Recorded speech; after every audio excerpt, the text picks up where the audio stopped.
Amigos, familia, amados hermanos, sean bienvenidos a este momento de reflexión de la palabra de Dios. Mi corazón se llena de alegría de que te tomes el tiempo para escudriñar un momento la palabra de Dios.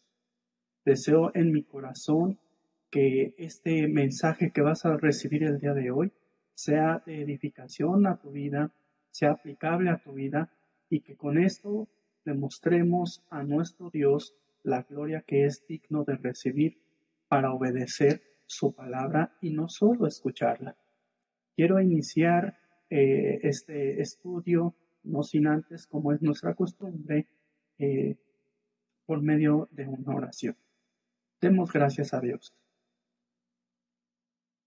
Bendito Dios que moras en los cielos, te bendecimos, Padre, por estos momentos que vamos a tomar y que nos regalas también, Padre, para escudriñar tu palabra, para meditar en ella, no solo interpretarla, sino para vivirla, Señor, que es lo que anhela tu corazón.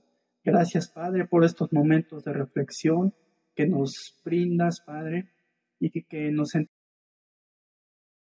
danos de tu Santo Espíritu, Señor, para que podamos discernir con claridad, con alegría y sobre todo con amor tu palabra, Señor.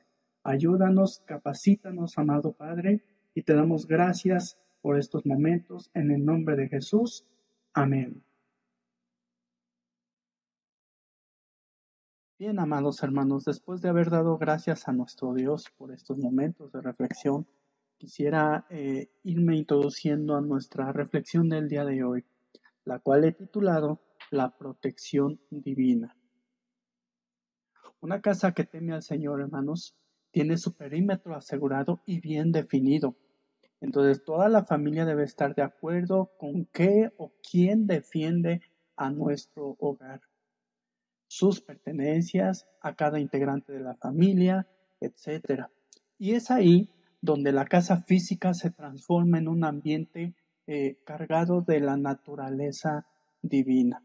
¿De qué manera voy a traer esa protección divina? Vamos a ir desarrollando este tipo de puntos importantes en nuestra reflexión. También es importante que como hijos de Dios analicemos nuestro entorno, el lugar donde vivimos. Por ejemplo, preguntarnos qué accidentes suceden constantemente en nuestro entorno, qué ambiente predomina en nuestra región. Por ejemplo, si hay muchos enfermos, si hay violencia, si hay algunas otras cosas que nos pudieran estar acechando, etcétera. Entonces, de acuerdo al panorama espiritual del territorio, defender la casa de todo espíritu contrario al reino de nuestro Dios. Quiero ir comenzando.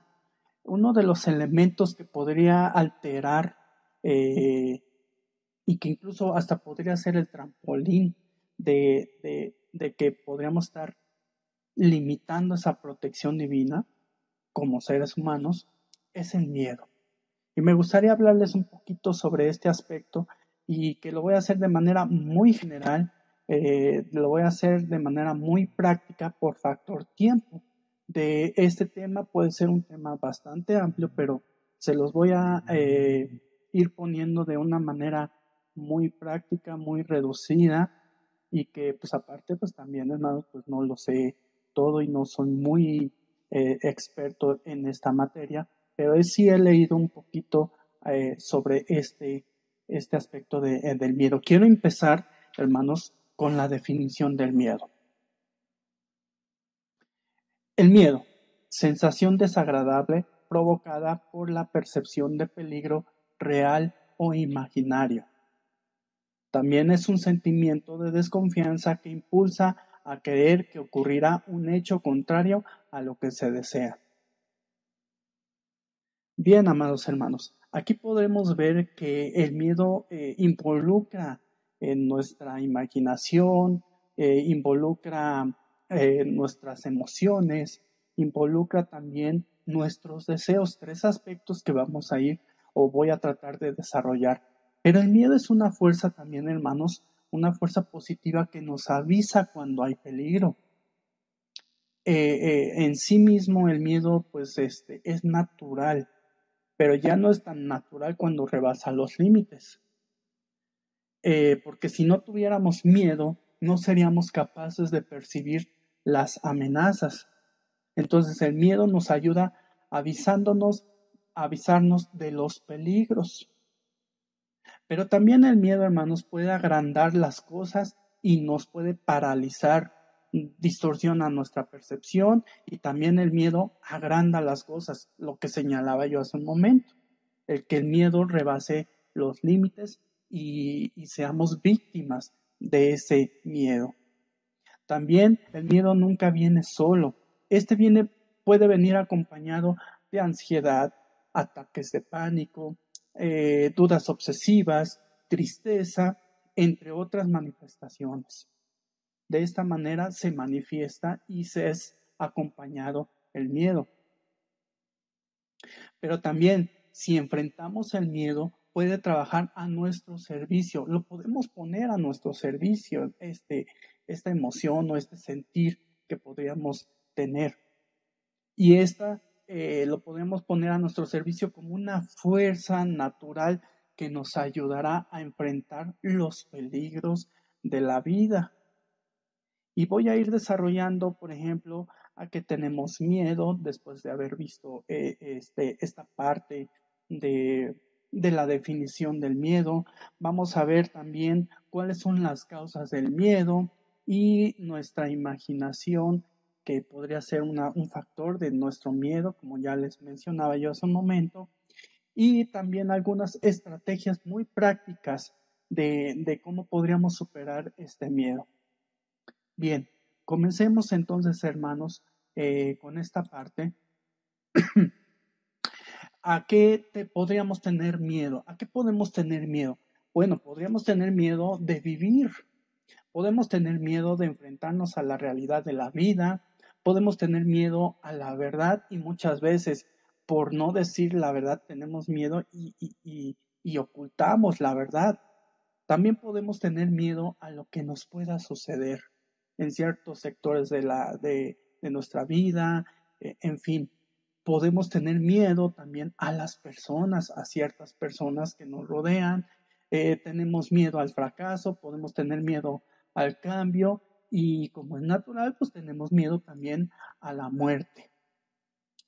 De estos que acabo de mencionar, hermanos, me gustaría tomar este ejemplo de miedo de fracasar. Todos tenemos miedo de fracasar. Entonces no queremos fracasar ante los ojos de los demás. Y eso preferimos entonces abstenernos de emprender un estudio. Fíjense muy bien, nos comienza a limitar, y por ese miedo nos limitamos a emprender un estudio, un trabajo, un proyecto, que correr el riesgo de fracasar. Hay un pequeño ejemplo de por qué tenemos miedo y a lo que nos podría llevar este miedo. Otra parte es, ¿por qué tenemos miedo? ¿Por qué tenemos miedo? Porque quizá tenemos un sentido de inferioridad. Nos podemos sentir inferiores a ciertas personas. Nos sentimos agobiados. No, ¿por qué tenemos miedo? Porque nos sentimos incapaces, nos sentimos inadaptados a las personas o a los acontecimientos. Y entonces esta incapacidad puede provenir de una falta de preparación, de educación en general, de cultura, de preparación psicológica o salud mental. Entonces, si tenemos ideas preconcebidas, no podemos abrirnos a la verdad y a no ver la verdad, y no podemos entonces enfrentarnos a la realidad. Y nos refugiamos entonces en un mundo de ilusiones. Ahí viene la imaginación un poquito. Ilusiones de mentiras, y así pues no podemos adaptarnos a la vida tal como es y tenemos miedo. Este es el por qué tenemos miedo. quiero tomar de estos ejemplos que acabo de mencionar el sentido de inferioridad. Al sentirnos inferiores a una persona, elevamos una barrera entre nosotros y esa persona. Entonces, el sentido de inferioridad puede engendrar en nosotros una reacción de agresividad o un estado de nerviosidad que da lugar al miedo. Entonces, esta actitud puede poner también a los demás a la defensiva. Fíjense qué atmósfera podríamos nosotros generar al tener este sentido de inferioridad, porque tenemos miedo a cierta persona, entonces reaccionamos de esta manera. Entonces, de esa manera podemos nosotros provocar también en las demás personas ese miedo, contagiamos a las demás. ¿Quién de nosotros, hermanos, no conoce una persona que grita en vez de hablar, que es brusca, que es que hasta decimos, ay, esa persona tiene un carácter muy pesado, muy fuerte? Todos conocemos a una persona así, pero eso no es más que nada un mecanismo de defensa para disimular su sentido de inferioridad. Fíjense, cuando leemos un poquito y nos damos cuenta de todo esto, descubrimos muchas cosas. Entonces, el sentido de inferioridad, ¿qué es lo que está detrás de todo esto, verdad? Entonces, ahí este pequeño ejemplo de sentido de inferioridad. Ahora veamos, hermanos, cuáles son las causas del miedo. ¿Qué es lo que produce el miedo? Bueno, pues principalmente viene de la ignorancia. No es algo peyorativo, hermanos, sino que simplemente es algo que nos va a ayudar a entender las causas de por qué tenemos miedo. Y principalmente viene de la ignorancia. ¿La ignorancia a qué? A las leyes de la vida, a lo que somos, y muchas veces no nos conocemos ni a nosotros mismos, no sabemos ni cómo vamos a reaccionar o accionar ante tales circunstancias. Y también tenemos ignorancia a lo que es la unidad de la vida, etcétera, ¿no? Entonces, esa principalmente es la ignorancia. Ignoramos muchas veces muchas cosas con las cuales nosotros incluso hasta nos podríamos ayudar en este caso. Uno de los factores, como mencionaba yo hace un momento cuando leímos la definición de miedo, hablábamos sobre la imaginación. Entonces, nuestra imaginación es otra causa de miedo. ¿A quién no le ha sucedido imaginar? ¿Qué es lo que podríamos imaginar? Pues imaginamos la conversación que vamos a tener con alguien y comenzamos a maquinar y a formular preguntas y a maquinar lo que vamos a dialogar con esa persona y empezamos a tener esos y acumular esos elementos a través de la imaginación. Y por lo tanto, hermanos, nuestras conversaciones nunca siguen el patrón que hemos imaginado. Por ahí viene el mandamiento, no te harás imagen, porque proviene de la imaginación. Entonces eso nos puede llevar mucho a la especulación y a divagar. Así es que entonces no solamente es inútil imaginar nuestras entrevistas, sino que es contraproducente. Entonces es preferible estar serenos y alertas. Pero ¿cómo estar serenos? ¿Cómo estar alertas?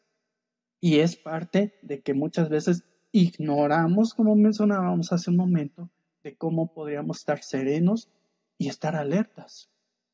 Entonces, si observamos con desprendimiento, es decir, lo que vamos a hacer, si observamos con desprendimiento, sin condenar, o sea, sin condenarnos a nosotros mismos y sin justificarnos, no tendremos miedo a las personas. Esto nos va a ayudar demasiado. Esto nos va a ayudar a quitarnos ese miedo.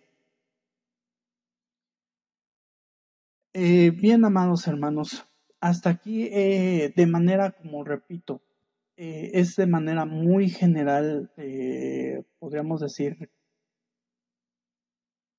lo que es a lo que se refiere el miedo. Pero vamos ahora a ver un poquito sobre estrategias de cómo podríamos nosotros superar ese miedo. ¿Cuál es la estrategia que podríamos aplicar a nuestra vida para pues controlar un poquito ese miedo y que no nos rebase, obviamente? Entonces, el remedio, perdón, desde luego consiste primero en estudiar, el prepararnos profesionalmente y que también nos dediquemos a aprender a tratar a los demás. Entonces, si tenemos un interés intenso por conocer, descubrir y aprender, eso nos va a ayudar a no tener miedo. Y esto nos va a llevar y nos va a conducir y seremos conducidos al desarrollo, a la superación y a la evolución. Esa es una estrategia bastante efectiva. Y esto nos va a llevar a que vivamos una vida de manera integral. En resumen, dedícate a conocer, a descubrir, a aprender. Eso te va a ayudar a eliminar el miedo y te vas a conducir a desarrollarte, a superarte y a evolucionar y a vivir de manera integral. También, hermanos, si hacemos a un lado nuestro orgullo y nuestra pereza, que son factores y enemigos de que nos podamos nosotros ir superando, si hacemos a un lado nuestro orgullo y nuestra pereza, y si enfocamos nuestras fuerzas y nuestra voluntad en el estudio o en el trabajo, perderemos fácilmente este miedo. Entonces esto nos va a llevar a progresar. ¿Cómo voy a progresar? Al desarrollar mis cualidades, al utilizar mis facultades y nos sentiremos más capaces y más seguros. ¿Se dan cuenta de la estrategia? Esto es muy práctico, hermanos. Si nos dedicamos a cada una de ellas en específico y nos ponemos nos hacemos a un lado nuestro orgullo, nuestra pereza y ubicamos nuestras fuerzas y nuestra voluntad en esto, vamos a tener éxito en eliminar el miedo. Bien, amados hermanos, aquí quiero anexar también un poquito de que hay maneras de aprender, hay muchas maneras de aprender. La primera de ellas es el estudio secular y tradicional que desde niños nos otorgan nuestros padres, que es en la escuela, etc. Pero hay una manera que tenemos también de aprender, que es a través de la lectura. Y en nuestra cultura mexicana, hermanos, pues no existe mucho ese hábito. Y es una herramienta poderosísima para que nosotros nos vayamos desarrollando y desenvolviendo como personas de manera integral. Entonces ahí cabe muy, muy bien esto de la lectura, y si lo trasladamos de manera a lo espiritual, pues la palabra de Dios es lo mejor que podríamos tener como literatura para desarrollar nuestra lectura. También tenemos tres aspectos importantes, que es la reflexión, la meditación y la observación. A través de ellas vamos a aprender a qué, a conocernos, vamos a meditar en quiénes somos y vamos a reflexionar de cómo hemos sido como personas. Y de esta manera, amados hermanos, vamos nosotros a poder aprender. Y otra parte importante que nos puede ayudar para perder el miedo, principalmente a las personas, es que debemos considerar tres cosas: interesarnos por los demás, verlas como seres humanos y pensar en el punto de vista de los demás, es decir, cómo piensan, cómo sienten y lo que son. Debemos de partir de que somos las otras personas, son personas como nosotros, piensan, ven, sienten, tienen emociones y son igual a nosotros. Sí hay personas que conocen más que nosotros, pero eso no genera en nosotros que debamos de temerles a esas personas. Entonces debemos de buscar esa empatía para poder perder esa parte del miedo. Pues hasta aquí, hermanos, esta primer parte de esta reflexión y pues vamos a pasar a la siguiente. ¿Quieren acompañarme ahora a que escudriñemos un momento la palabra de Dios y poder enriquecer este tema que estamos desarrollando? Acompáñenme, por favor, a Génesis capítulo 32, versículos 1 y 2. Es cuando Jacob se prepara para tener o reencontrarse con su hermano Esaú. Este evento sucede cuando Jacob huye de su suegro Labán y está en cierta región, la cual le vamos a dar lectura. Génesis capítulo 32, 1 y 2.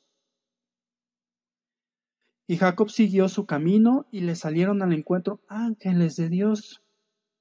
Y dijo Jacob cuando los vio: campamento de Dios es este. Y llamó el nombre de aquel lugar Mahanaim. La palabra de Dios nos revela la ubicación de Jacob, pero también habla sobre que hay un campamento. Y Jacob lo identifica como un campamento de Dios porque le salen al encuentro ángeles de Dios. Y esto tiene cierta relación con nuestro texto base que más adelante vamos a ver. Entonces Jacob, al seguir su camino, le salen al encuentro unos ángeles de Dios y Jacob los identifica, y cuando los ve los identifica como un campamento de Dios y asigna un nombre a ese lugar.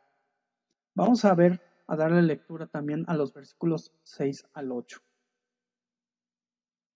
Y los mensajeros volvieron a Jacob diciendo: vinimos a tu hermano Esaú, y él también viene a recibirte, y 400 hombres con él. Entonces Jacob tuvo gran temor y se angustió y distribuyó el pueblo que tenía consigo, y las ovejas y las vacas y los camellos en 2 campamentos. Y dijo: si viene Esaú contra un campamento y lo ataca, el otro campamento escapará. Bueno, pues viene aquí a recibir el mensaje de su hermano Esaú. Bueno, no un mensaje, sino que los mensajeros de Jacob le dicen: viene tu hermano Esaú, y no viene solo, viene con un campamento de 400 hombres. Y la Biblia describe que Jacob entonces tuvo gran temor. Este temor le angustia y le genera en Jacob comenzar a hacer una estrategia y a imaginarse y a pensar y a tener pensamientos que pues, tal vez con la lectura que vamos a ir desarrollando vamos a darnos cuenta que era pues no necesario lo que estaba haciendo. Pero él reacciona de manera humana. Él reacciona a esto y él reacciona a la imaginación que él está teniendo, ¿lo recuerdan? Y eso le genera miedo, y tiene miedo de fracasar, tiene miedo comienza a tener un sentimiento de inferioridad frente a su hermano, y empieza a generar ese miedo. Entonces su imaginación lo lleva a tener miedo, lo que mencionábamos hace un momento, ¿verdad? Y quiero relacionarlo un poquito con lo que señalaba yo en el principio, en la introducción de nuestra reflexión. Pero podríamos decir, bueno, pero ¿por qué le tiene tanto miedo Jacob a su hermano Esaú? Vamos a recordarlo, vamos a Génesis capítulo 27, 41. Génesis capítulo 27, 41 dice así: y aborreció Esaú a Jacob por la bendición con que su padre le había bendecido, y dijo en su corazón: llegarán los días de luto de mi padre, y yo mataré a mi hermano Jacob. Definitivamente el sentir de Jacob era matar a su hermano. Perdón, el sentido de Esaú era matar a Jacob. ¿Cuál fue la causa? Porque él se sintió, porque él por derecho, como él era el hijo, el primogénito, tenía el derecho a la bendición, pero no recuerda que él le otorgó ese derecho por un plato de comida, ¿verdad? Entonces, cuando ve y se entera que el padre de Jacob y Esaú bendice a Jacob y no le otorgan esa bendición, se enciende el enojo y la ira de Jacob de tal manera que dice: en cuanto muera mi padre, yo voy a matar a mi hermano. Y entonces es aquí donde se genera ese sentir de Esaú hacia Jacob. Entonces, si regresamos a nuestra lectura, en Génesis capítulo 32, vemos la causa del miedo de Jacob, que nos dice el versículo 7. Entonces Jacob tuvo gran temor y se angustió, porque él recuerda cuál era el sentir de Esaú, su hermano.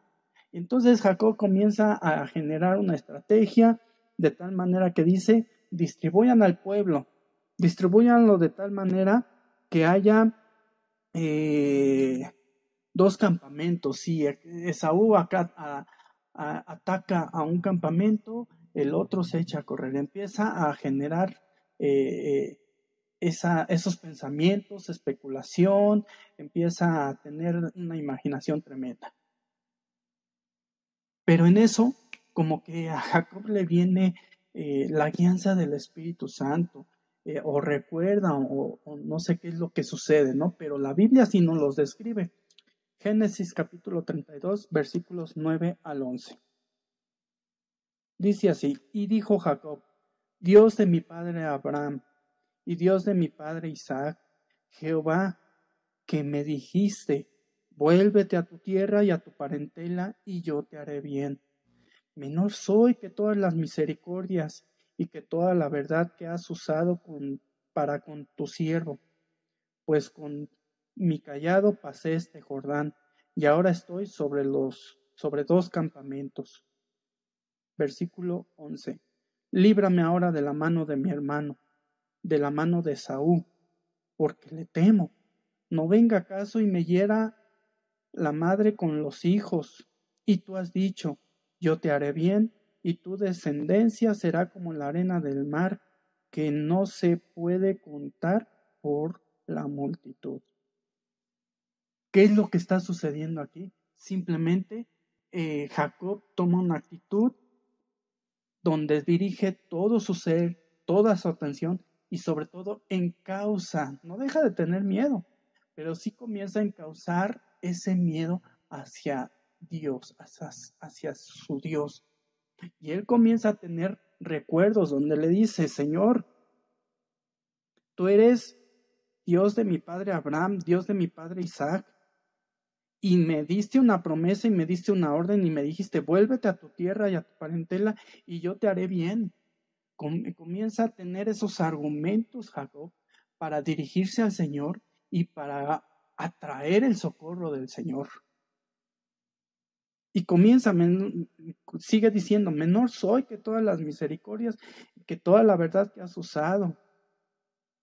No, crucé este Jordán solo con mi cayado y ahora estoy sobre dos campamentos. Esta es mi realidad, estoy en estas condiciones, Señor. Ve cómo soy delante de ti, soy algo pequeño, soy una persona que tiene temor. Dice, esta es la petición de Jacob, y esto es algo bien importante. Le dice: líbrame ahora de la mano de mi hermano Esaú. Ya no se enfoca, o toda su atención no está sobre su hermano Esaú, sino que él deposita toda su confianza y su socorro sobre Dios. Y le pide que lo libre de la mano de su hermano Esaú, porque él está suponiendo, hermanos, que Esaú que viene contra él con 400 hombres. Entonces, de esta manera, comienza a recordar y sigue retomando en el versículo 12. Y tú has dicho, Señor, yo te haré bien. Le empieza a recordar, Señor, tú me dijiste que esta promesa de que tú me ibas a hacer bien y que mi descendencia será como la arena del mar, que no se pueden contar. Y Jacob comienza a hacer esa referencia y comienza a demandar sobre la gracia y misericordia de Dios para que él se acuerde de todo esto. Y esas son las bases de Jacob para que él pueda ser escuchado. Y ustedes creen, hermanos, que esta plegaria pudo haber tenido efecto y Dios se haya dignado a escuchar esta súplica.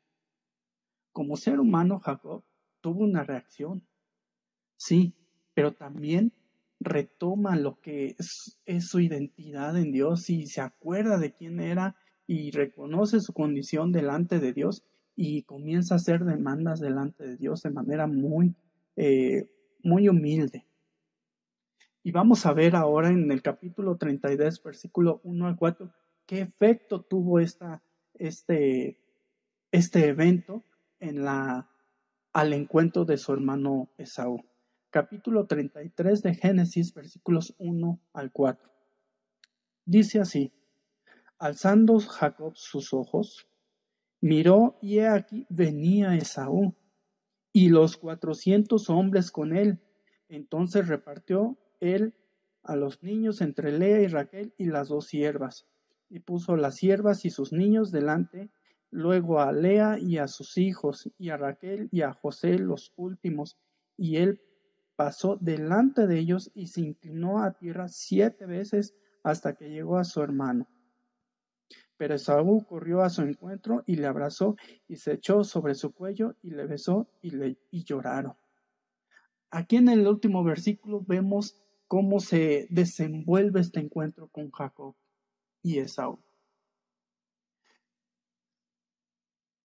Jacob levanta sus ojos, ve a su hermano y ve a su hermano con sus 400 hombres.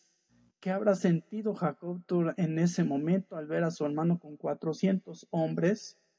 Algo impactante en él. Yo creo se estremeció todo su ser, se estremeció toda su persona de Jacob, pero él, dicho muy coloquialmente, hermanos, no se raja, porque se deposita su confianza en el Señor y él sigue anclado y aferrado, porque vean la actitud de Jacob después de que hace y echa a andar su estrategia. Se pone delante de los 2 campamentos. Pero esta actitud que toma es que se inclina 7 veces hasta que llega a la presencia de su hermano. Una actitud de humildad en donde él confronta todos sus miedos, se enfrenta a todos sus temores, sus imaginaciones, a todo, pero va teniendo una actitud de humildad, le demuestra a su hermano esa humildad. Y el desenlace de este encuentro, el versículo 4, dice: pero Esaú corrió a su encuentro. Fíjense, Esaú corre a su encuentro. Y ahí se desmorona toda la imaginación de Jacob, todas sus especulaciones, y se encuentra ante una realidad muy distinta a lo que él había pensado. Esaú corre a su encuentro y le abrazó, y se echó sobre su cuello, y le besó, y lloraron los 2. De esta manera hay una reconciliación, un encuentro extraordinario donde Dios seguramente toca el corazón de su hermano Esaú, porque recuerden cuál era el sentir y el pensar de Esaú sobre su hermano Jacob. Él quería matarlo, pero él se olvida de todo eso. Seguramente Dios toca el corazón de Esaú para poder tener esa reconciliación, y es aquí donde se manifiesta precisamente, amados hermanos, el poder de la oración, donde Dios seguramente se digna escuchar la oración de su siervo. ¿Qué lección podríamos tener el día de hoy nosotros en esta parte? ¿Quieren acompañarme, por favor, hermanos, al libro de los Salmos en su capítulo 34, versículos 1 al 7? Bendeciré a Jehová en todo tiempo. Su alabanza estará de continuo en mi boca. En Jehová se gloriará mi alma. Lo oirán los mansos y se alegrarán. Engrandeced a Jehová conmigo y exaltemos aún a su nombre. Busqué a Jehová y él me oyó y me libró de todos mis temores. Los que miraron a él fueron alumbrados y sus rostros no fueron avergonzados. Este pobre clamó y le oyó Jehová y lo libró de todas sus angustias. El ángel de Jehová acampa alrededor de los que le temen y los defiende. Amén. Este es uno de los salmos preferidos de este que habla. Este salmo nos ayuda a cimentar los principios que como hijos de Dios necesitamos para atraer la protección divina, ¿no? Creo que me voy a exceder un poquito en el tiempo, pero les ruego de su paciencia, hermanos, porque es interesante lo que la palabra de Dios nos puede revelar el día de hoy. Y te agradezco mucho que estés conmigo hasta este punto de este video. Vamos a ver puntos importantes de este salmo. Dice que aquí el salmista David, lo escribió porque él mudó su semblante delante de Abimelech, que él lo estaba buscando para echar a David y él estaba viviendo una situación de temor también. Pero David comienza y dice, bendeciré a Jehová en todo tiempo. ¿Qué es lo que nos enseña esta parte de la Escritura? En todo tiempo, en toda circunstancia, cualquiera que sea tu situación, bendice a Dios. Esto es lo que nos enseña. Bendeciré a Jehová en todo tiempo, no importa mi condición, no importa mi situación, porque dice la palabra de Dios, todo lo que respira, alaba a Jehová. Y mientras tú tengas esa respiración, alaba a Jehová. Sigue diciendo, su alabanza estará de continuo en mi boca, continuamente. Esa alabanza, esa adoración que sea continua en todo tiempo, en todo lugar. La causa es que en Jehová se gloriará mi alma. Tu fe no debe depender, tu alegría no debe depender de las circunstancias, amado hermano, porque tu alma se debe de gloriar en Jehová. Tu gloria está en Jehová. Tu alegría está en Jehová. Porque esto va a tener un efecto en los demás. Porque lo oirán los mansos y se alegrarán. Algún hermano, hermana, cualquier otra persona que pueda estar padeciendo una situación similar a la tuya, tú la vas a contagiar. Porque van a ver en ti que tu alma está gloriosa a pesar de las circunstancias, que tú alabas al Señor a pesar de lo que estás padeciendo. Y se va a abrir una brecha, un camino de exhortación y de invitación a esas personas, porque David dice, engrandeced a Jehová conmigo. Todo eso va a abrir una parte para que tú exhortes a las personas y las invites a creer en el Dios que tú crees que es el Dios de las Escrituras. Engrandezcan conmigo a Jehová. Exaltemos como una sola persona su bendito nombre, porque Él es digno de recibir toda la gloria, todo el honor y todo el poder. Busqué a Jehová y Él me oyó. Busca a Jehová en todo tiempo. No dejes que la situación ahogue tu búsqueda de Dios, porque cuando lo buscas, Él nos oye, y no solamente nos oye, nos libra de todos nuestros temores, porque los que miran a Él son alumbrados y su rostro no es avergonzado. Qué cosa tan maravillosa describe la palabra de Dios que podríamos obtener para atraer la protección divina de nuestro Dios. Porque este pobre clamó y le oyó Jehová. Jehová va a dignarse, nuestro Dios va a dignarse a escuchar a esta persona, a tu persona. Y no solamente eso, y lo libró de todas tus angustias. Dios te va a librar de todas tus angustias, porque esta promesa tenemos. David pasó a escribir esto para que tú te enriquezcas de ello y puedas obtener esta bendición que la palabra de Dios nos está mencionando. Así que 7. El ángel de Jehová acampa alrededor de los que le temen. Lo que acabo de leer, los versículos anteriores, hermanos, es un desarrollo del temor de Jehová. De esta manera tú manifiestas el temor de Jehová y lo encauzas a Él, porque entonces eso va a traer el campamento de Dios a tu sector, a tu casa, como lo hizo Jacob. ¿Te acuerdas de lo que decía ahí el capítulo 32 y 1 y 2 de Génesis? Jacob dice, esto es campamento de Jehová. El campamento de Dios está en tu hogar, está en ti. Él va a estar allí, se va a quedar allí. Porque el ángel de Jehová acampa alrededor de los que le temen. Y no solo va a acampar, sino que también te va a defender. Amado hermano, amada hermana, esto es algo hermosísimo. Ahora, quiero ir a otra parte del libro de los Salmos rápidamente para que vayamos concluyendo. Salmos capítulo 42. Salmos capítulo 42, 5 dice de la siguiente manera.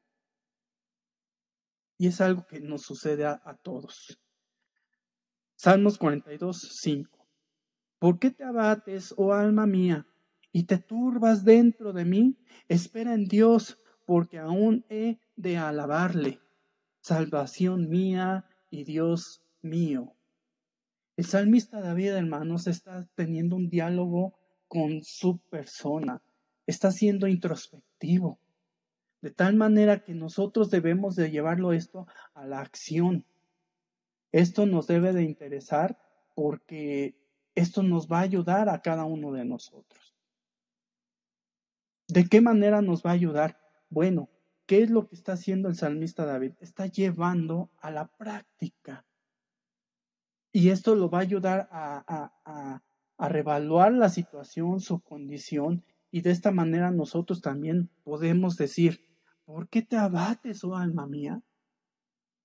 A tu persona tú le puedes decir, ¿por qué tienes miedo? ¿Por qué te está embargando el temor, la aflicción a tu vida? Entonces, ¿por qué te abates, oh alma mía, y te turbas dentro de mí? Para ir concluyendo, hermanos, tenemos que reflexionar y reevaluar la situación. ¿Por qué te abates, oh alma mía, y te turbas dentro de mí? ¿Qué es entonces esta situación para que nos angustiemos siendo hijos de Dios? Si Cristo murió por nosotros y nos salvó en su bendita cruz. Revaluemos entonces las amenazas, reflexionemos y contemplemos de otro modo la situación. Veamos la situación desde la perspectiva del reino de Dios, no desde la perspectiva de nuestro sufrimiento. Pasemos a la acción. No nos paralicemos con los pensamientos catastróficos. Porque Jacob así estaba actuando. No, mi hermano viene con 400 hombres, entonces vamos a hacer 2 campamentos y empieza a especular, empieza a tener esos pensamientos catastróficos. Esa no debe de ser nuestra actitud. ¿Es natural? Pues sí, pero no nos debe ganar ese tipo de pensamientos catastróficos. Debemos tomar conciencia de nuestras capacidades y de esa manera vamos a poder enfrentar la situación. Debemos generar una gran confianza en nuestro Dios, como lo hizo después nuestro hermano Jacob. Jacob comenzó a tener súplicas delante de Dios y empezó a decirle, Señor, tú me sacaste de la tierra de donde vivía y me diste esta promesa, me dijiste que me ibas a dar esto y estos son los argumentos que yo presento delante de ti para que tú me ayudes y me socorras delante de mi hermano Esaú, que viene con 400 hombres. Amado hermano, entonces en medio de tus fatigas de cada día, date un espacio para buscar los brazos de nuestro Dios por medio de nuestro Señor Jesucristo. Recuéstate y reclina tu sien sobre el pecho de Jesús, como lo hizo el discípulo amado en la última cena. En medio de tu estrés, en medio de tus adversidades cada día, demos ese salto y dejémonos caer en los brazos de nuestro amado Señor Jesucristo. Derrota y derrama tu corazón delante de su bendita presencia. Pon delante de Él todo tu temor, todas tus angustias. Pon todo en sus manos y descansa ahí. Que su regazo, su palabra, su amor, sea ese lugar de seguridad que tú estás buscando. La roca en la que esté asentada tu vida y que sea el lugar donde Dios derrame toda su paz. Jesucristo dijo: mi paz os dejo, mi paz os doy. Así que recibe, amado hermano, esta invitación que te hace nuestro Señor Jesucristo el día de hoy, a través de su palabra. Hoy mismo, no dejes pasar esta oportunidad que Él te brinda. Así como estás, así como eres, ve y descansa en el regazo del Señor Jesús y Él te dará el descanso que necesita tu alma. Ese descanso que Jesús puede otorgar, que ninguna otra, ni técnica de relajación, ni terapia o pastilla podrá regalarte nunca. Oremos, amados hermanos. Bendito Dios que moras en lo más sublime de los cielos.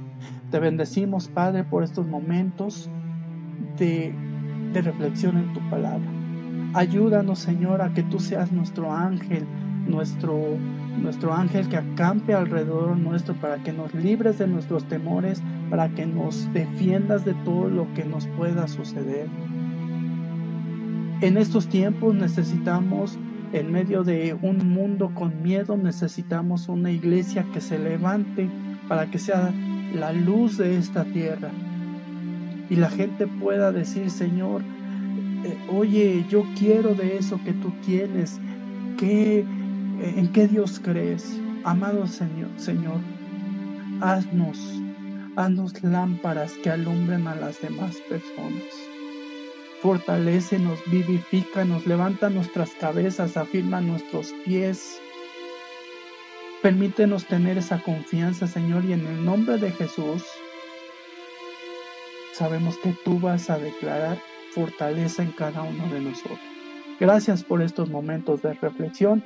En el nombre glorioso de Cristo Jesús te damos gracias. Amén.